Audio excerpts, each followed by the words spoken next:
Assalamu alaikum bауырлар. Бүгін дәрісіміздің 3-ші бөлімін бастаймыз. Яғни Құранға түстік. Енді ары қарай махражды одан сайын жақсы айтуға, тәжвид ережелерін сақтай отырып, ережемен оқуға тырысыңыздар. А'узу биллахи минаш шайтанир раджим.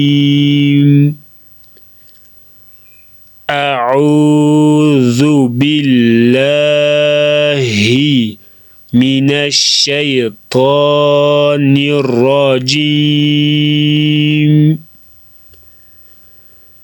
بسم الله الرحمن الرحيم. بسم الله الرحمن الرحيم.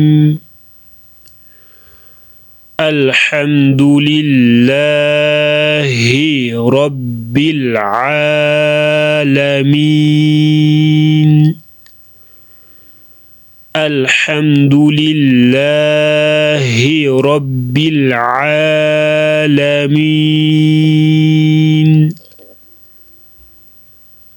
الرحمن الرحيم. Сөздің соңында нун және мим сукунмен бітетін болса, сол әріпті кішкене ұстаймыз. الرحمن الرحيم. مالك يوم الدين. مالك يوم الدين. إياك نعبد وإياك نستعين.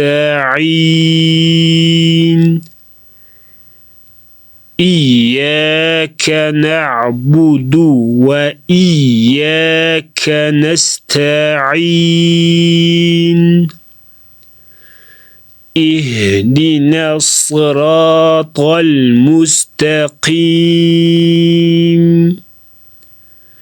اهدنا الصراط المستقيم. صراط الذين أنعمت عليهم. صراط الذين أنعمت عليهم غير المغضوب عليهم ولا الضالين.